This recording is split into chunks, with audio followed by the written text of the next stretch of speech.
السلام علیکم ورحمۃ اللہ وبرکاتہ۔ اردو نیوز انڈیا کے معزز ناظرین، آپ کا خیر مقدم میں آپ کے ساتھ احتشام نظامی قاسمی۔ جی ہاں ناظرین، اس وقت کی بڑی اہم خبر سے آپ کو آگاہ کرتے ہیں۔ ناظرین آپ کو بتلا دیں، موجودہ حالات میں ذمہ داران مساجد کو جمعیت علماء ہند کا اہم اور مفید مشورہ۔ ناظرین، مساجد مسلمانوں کے لیے مذہبی و دینی شعائر کی حیثیت رکھتی ہے۔ یہ اللہ کا گھر اور اس کے ذکر و عبادت کا مقام ہے۔ جب بندہ کسی زمین کو مسجد کے لیے وقف کرتا ہے تو وہ قطع زمین براہ راست اللہ کے حوالے کر دیتا ہے۔ اس کے بعد وہ جگہ مسلمانوں کے لیے انتہائی مقدس اور قابل احترام ہو جاتی ہے۔ اب ان کے کردار کا تحفظ مسلمانوں کے لیے آئینی، دینی و ایمانی فریضہ ہے۔ ناظرین، موجودہ حالات میں مساجد کی حفاظت کے لیے زیادہ بیدار رہنے کی ضرورت ہے۔ حال میں ملک میں ایسے بہت سارے واقعات سامنے آئے جن میں فرقہ پرست ذہنیت کے حامل افسران نے مسجدوں کو غیر قانونی بتا کر منہدم کر دیا، اسے نقصان پہنچانے کی کوشش کی۔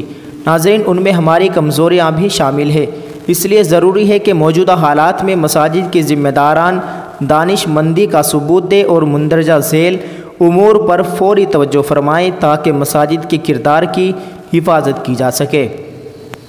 نمبر 1، مساجد کی زمین کو مسجد کے نام سے وقف کیا جائے۔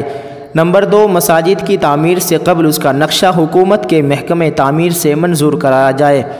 نمبر 3، اگر مسجد کی تعمیر کا نقشہ پاس ہوا ہے تو اسے اپنے پاس محفوظ رکھے، اور اگر کوئی نقشہ نہیں ہے تو قدیمی مسجد کے کاغذات اکٹھا کیے جائیں۔ نمبر 4، مسجد کمیٹی اپنے انتخابات کے کاغذات درست کر لے۔ نمبر 5، مسجد کے اخراجات کا سالانہ آڈٹ کرایا جائے۔ نمبر 6، مسجد کی جائیداد کا وقف بورڈ میں اندراج کرایا جائے۔ اندراج کے وقت کاغذات وغیرہ درست کر کے جمع کرے۔ اس امر کا لحاظ رکھا جائے کہ کسی طرح کی سپیلنگ یعنی مسجد اور واقف کے نام وغیرہ کی غلطی نہ ہو۔ نمبر 7، یاد رکھے کہ مسجد کی زمین ایک بار وقف کر دی گئی تو اب اس کی حیثیت تبدیل کرنے، اس کا متبادل لینے کا مسجد کمیٹی سمیت کسی کو اختیار نہیں ہے۔ اس لیے حکومت، روڈ ڈیولپمنٹ اتھارٹی اور لینڈ گرابز سے اس طرح کا کوئی معاملہ نہ کرے۔ نمبر 8، اگر ناگہانی صورتحال پیدا ہو جائے تو اپنے علاقے کے معتبر علماء اور مفتیان کرام سے رجوع کرے۔